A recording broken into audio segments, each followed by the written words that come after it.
शिविदाः स्वस्ति नस्तारक्षो अरिष्टनेमिः स्वस्ति नो बृहस्पतिर्दधातु ॐ शान्ति शान्ति शान्ति।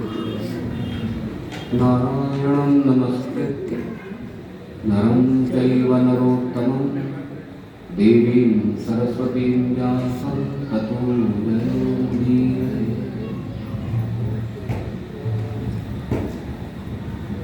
जय श्री कृष्ण, जय श्री कृष्ण, जय श्री राधे, जय श्री राधे, जय श्री कृष्ण, जय श्री कृष्ण, जय श्री राधे, जय श्री राधे, जय श्री कृष्ण, जय श्री कृष्ण, जय श्री राधे। जय श्री राधे।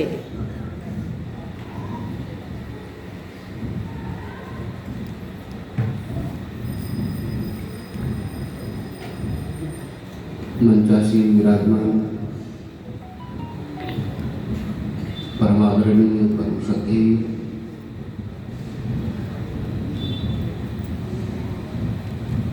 वेदांत न्याय के आचार्य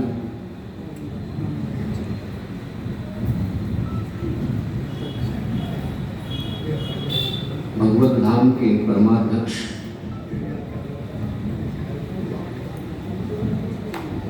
परम पूज्यपाद महामंडलेश्वरी महाराज श्री जी,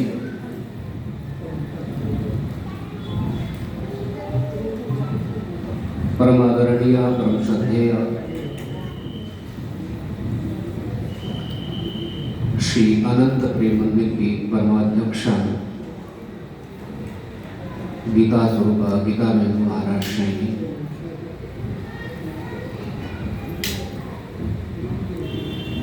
मेरे समीप में बैठे हुए अनंत श्री परम धाम के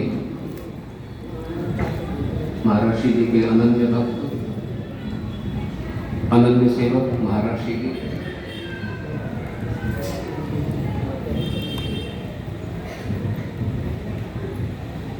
श्री अनंत प्रेम मंदिर की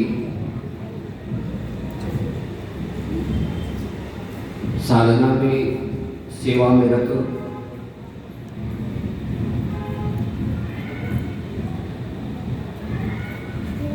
प्रवीण बहन जी, अलका बहन जी, नीलम बहन जी,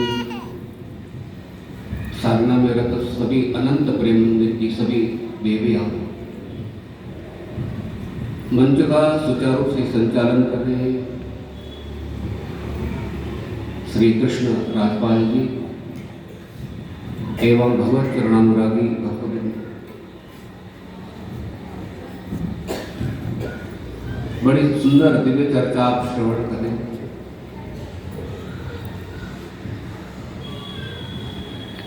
महाराज श्री जी के कमरे में प्रवेश किया, मैंने दर्शन किया, महाराज जी को कहा, मैंने कहा भजन बड़े सुंदर अच्छे बोल रहे, कौन मंडली आई यहाँ पे, कहाँ से मंडली आई? बोले अपने ही बच्चे थे।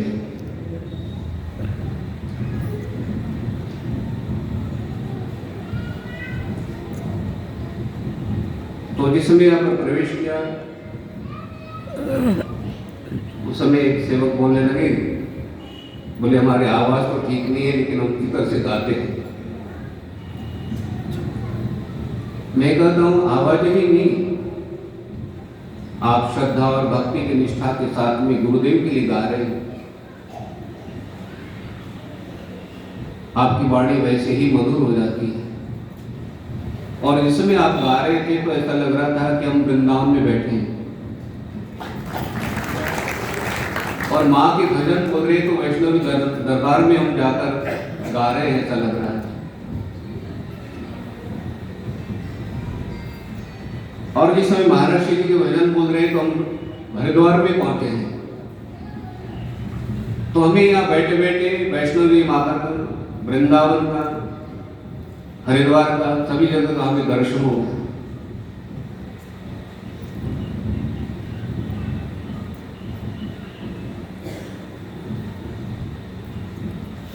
सत्संग की महिमा है।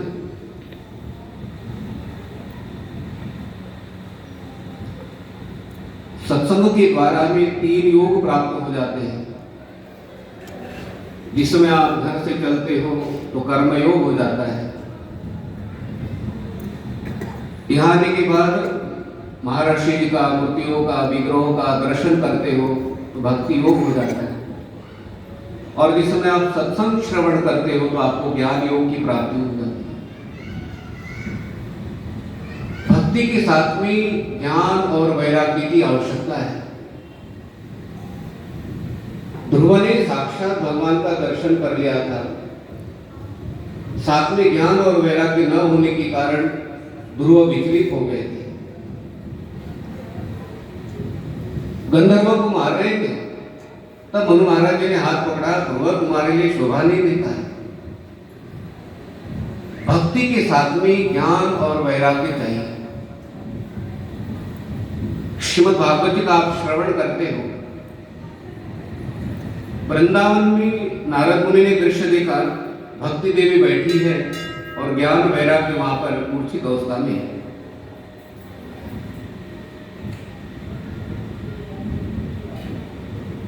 अब ये दृश्य देखकर हमें ऐसा लगता है कि ज्ञान वैराग्य और ये प्रेरणा, ये शिक्षा श्रीमद् भागवत जी के माध्यम से मिलती है कि भक्ति के साथ और ज्ञान और वैराग्य की आवश्यकता है। और ये ज्ञान वैराग्य में कहाँ में प्राप्त हो जाता है, भक्ति कहाँ प्राप्त हो जाती है, तो कहते सत्संग।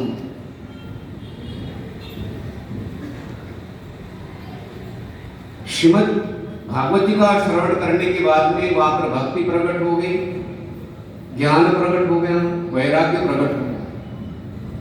भक्ति ज्ञान वैराग्य हमारे अंदर ही है। हमारा शरीर ही वृंदावन है, हमारा शरीर ही मथुरा है। जिस समय आप सत्संग श्रवण करते हो तो आपको भक्ति की प्राप्ति हो जाती है, ज्ञान की प्राप्ति हो जाती है। आपकी भक्ति, आपका ज्ञान, आपका वैराग्य पुष्ट हो जाता है। महर्षि जी अभी बता रहे थे उद्धव की बात। उद्धव को व्रज में क्यों जाना पड़ा? उद्धव ज्ञानी थे, लेकिन भक्ति नहीं थी उद्धव के पास।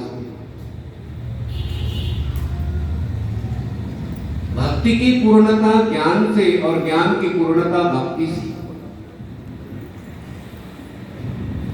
उद्धव के पास में भक्ति न होने के कारण ज्ञान का अभिमान था, और ज्ञान के अभिमान को निवृत्त करना, भगवान ने कहा कि ये अभिमान बना रहेगा तो आगे उद्धव विचलित हो सकते हैं। तो उद्धव को कहा कि उद्धव आप व्रज जाओ और गोपियों को ज्ञान दो।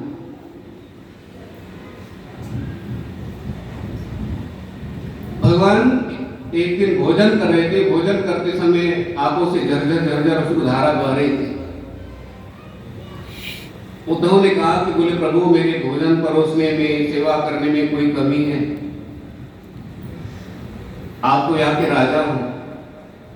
उस समय भगवान ने कहा उद्धव मुझे यशोदा मैया की याद आ रही, मुझे नंद बाबा की याद आ रही है, मुझे गोपियों की याद आ रही है, मुझे गौओं की याद आ रही है, मुझे गोवर्धन की याद आ रही है।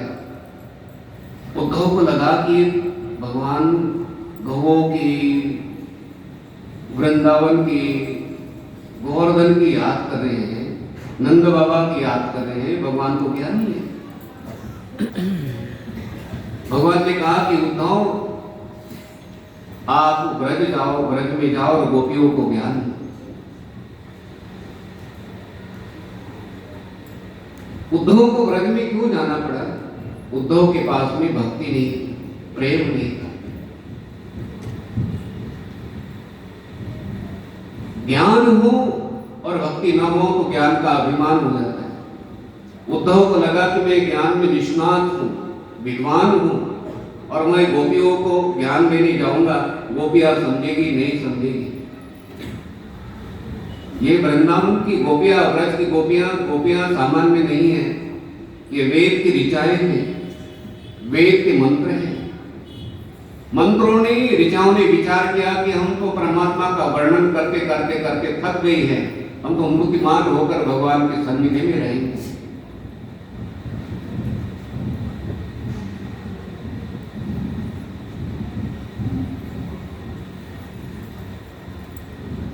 तो भक्ति के साथ में ज्ञान और वैराग्य की आवश्यकता है। ज्ञान के द्वारा आपको भगवान सर्वत्र दिखाई पड़ते हैं और वैराग्य के द्वारा आपका मन भगवान में लगा रहता है, भक्ति में लगा रहता है। जन्म मृत्यु जरा व्याधि दुख दोषानुदर्शन, जन्म का, मृत्यु का, जरावस्था का, व्याधियों का बार बार विचार करना। दर्शन का अर्थ है बार बार विचार करना। वृद्धावस्था आने के बाद में हमारे से साधना नहीं होगी, ये बार बार विचार करना है, तो हमारा मन साधना में लग जाता है। आप वैष्णो देवी की यात्रा 70 साल के बाद पैदल नहीं कर सकते हो,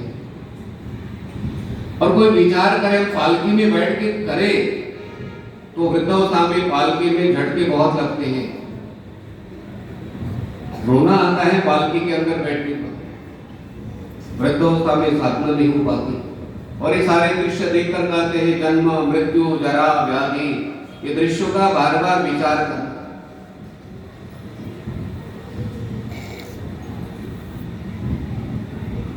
स्मशान में जाने के बाद में वैराग्य हो जाता है, लेकिन स्मशान से बाहर आने के बाद में हमारा मन हमें कहता है लोग जाते हैं हम नहीं जाएंगे। हमारा मन हमें बोलता है, लेकिन मन की बात कभी नहीं सुनता। मन धोखा देता है। भाई सब लाइन में लगे हैं तो उस लाइन में तो सभी हैं, सभी हैं। कभी कभी मेरे हाथ में कोई न्यूज़पेपर देता है, बोले आप क्या पढ़ते हो? मैंने कहा रस्म पकड़िया पढ़ता हूं और इसमें अपना नंबर होगा। इससे वैराग्य हो जाता है। जन्म मृत्यु जरावस्था व्याधियां रोग, इनको बार बार देख दर्शन करना, विचार करना, क्योंकि एक व्याधि एक बड़ा रोग भी शरीर के अंदर में आता है, साधना नहीं हो पाती।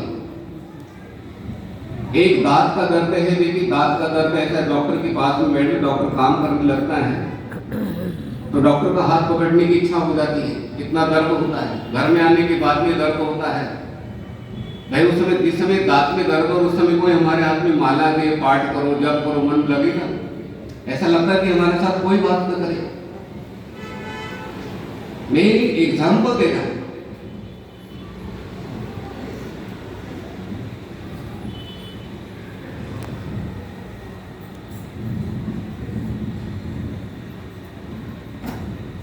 इसलिए श्रीमद् भागवत में नव योगेश्वरी ने उपदेश दिया,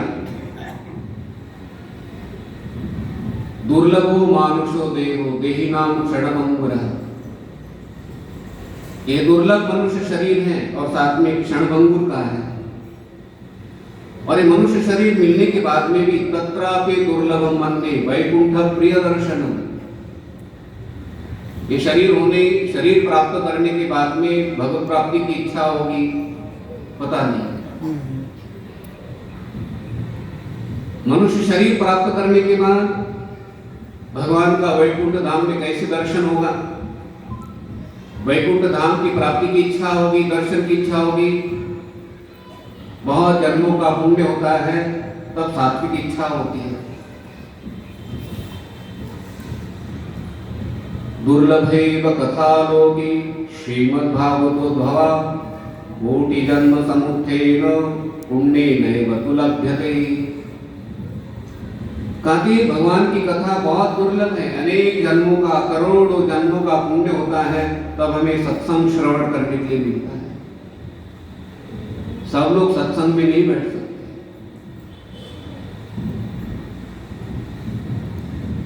कोटि जन्म समुत्थेन, करोड़ों जन्मों का पुण्य एकत्रित होता है, तब हमें कथा श्रवण करने के लिए मिलती है।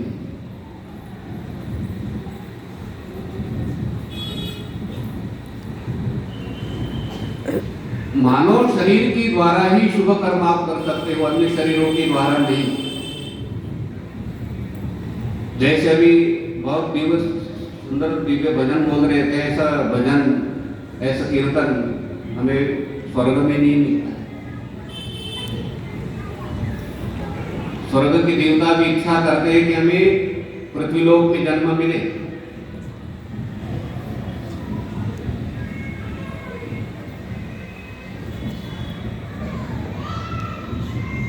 के पास में अमृत कलश लेकर आए थे देवता,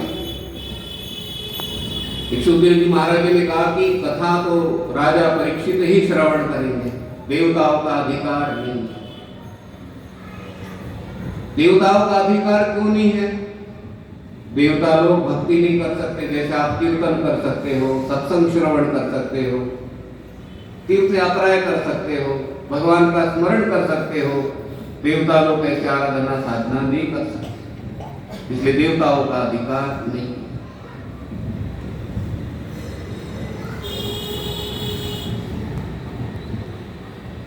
और रामचरित्र मानस में तो भगवान श्री राम जी ने ऐसी दिव्य बात की है, पूर्ववासियों को कहा मैं अंदर वाली बात, गोपनीय बात बताता हूं और ये बार बार आप श्रवण करते हैं।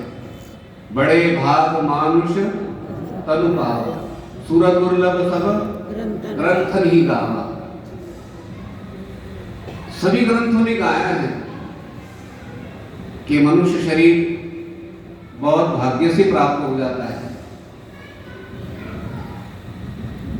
और साधन धाम मोक्ष कर द्वारा कहते हैं कि साधन धाम है, इस शरीर के द्वारा ही आप साधना कर सकते हो और आप मोक्ष के द्वार पर खड़े हो।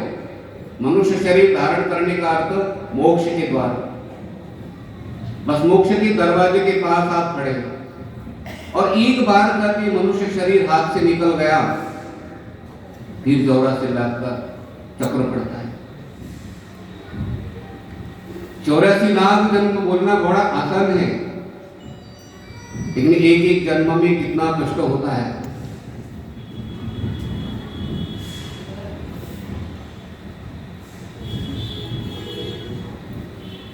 दुर्लभो मानुषो देवो, ये दुर्लभ है मनुष्य शरीर।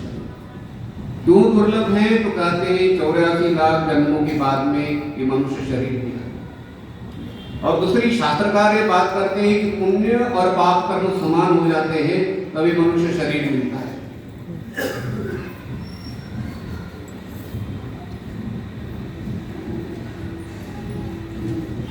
तो इस शरीर के द्वारा आप साधना कर सकते हो। मनुष्य शरीर को छोड़कर कोई भी प्राणी साधना नहीं कर सकता, भगवान का नाम नहीं है। ये डॉग है, कबूतर है, प्राणियों को आप देखो, भगवान का नाम नहीं लेते। और हमारे से ज्यादा ही मंदिर की परिक्रमा करते हैं। वृंदावन में कितने कबूतर परिक्रमा करते हैं, हरिद्वार में कितने मंदिरों के ऊपर कबूतर घूमते हैं, परिक्रमा करते हैं, लेकिन कोई फल नहीं। आप गंगा जी में जाकर डुबकी लगाते हो तो स्नान का फल आपको मिलता है, लेकिन मछलियां त्रिवेणी संगम में, गंगा जी में, नर्मदा जी में कितनी मछलियां हैं।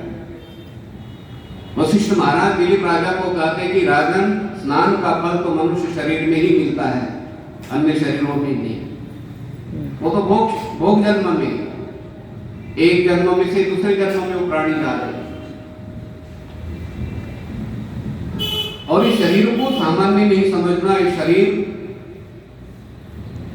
इतनी बड़ी गाड़ी, इतनी महंगी गाड़ी, ये गाड़ी, ऐसी गाड़ी किसी के पास नहीं है। इसकी कीमत आप कभी मोबाइल खोल के देखना, 30 करोड़ इस शरीर की कीमत बताएगी। इतनी 30 करोड़। और अंतरराष्ट्रीय मार्केट के अंदर में 341 करोड़ का शरीर है। और इतनी महंगी गाड़ी भगवान ने हमारे पास दी है।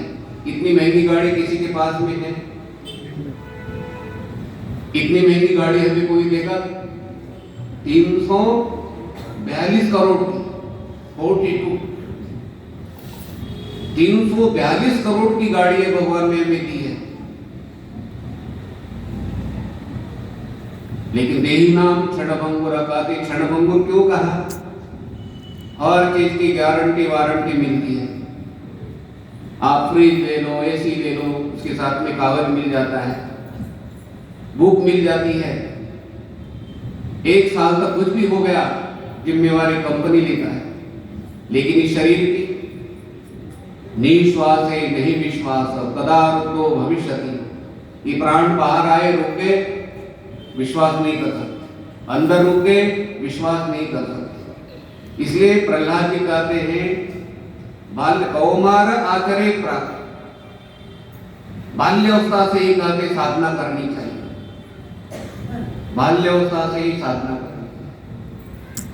और राम जी से हमें शिक्षा मिल जाती है कि विवाहावस्था में इतनी साधना करो और वृद्धावस्था में भी साधना करते हैं तो अगला जीवन मंगलमय हो जाता है, अगला जीवन मनुष्य शरीर ही मिलता है। प्राप्य पुण्य कृताम लोकाम नुषित्वा शाश्वती समाः शुचीनाम श्रीमताम गेहे योग भ्रष्टो विजायते। की गई साधना व्यर्थ नहीं जाती है। पुण्य लोक में कहते हो साधक बहुत वर्षों तक रहता है और वह पुण्य कर्मों को भोग कर कहते हैं फिर मनुष्य शरीर में आता है। और वो कैसे आता है तो कहाँ जाता है कहते शुचि नाम श्रीमताम गेहे, कहते श्रीमान पवित्र घर में पवित्र कुल में उस साधक का जन्म हो जाता है।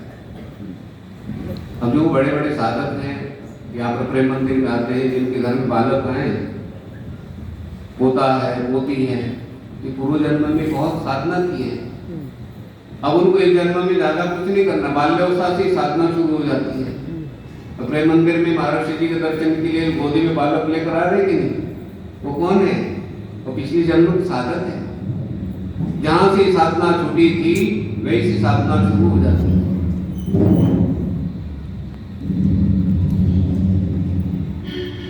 समय का अभाव है, सायंकाल में समय पूर्ण रूप से प्रयास करते हैं। जय श्री कृष्णा, जय श्री राधे, जय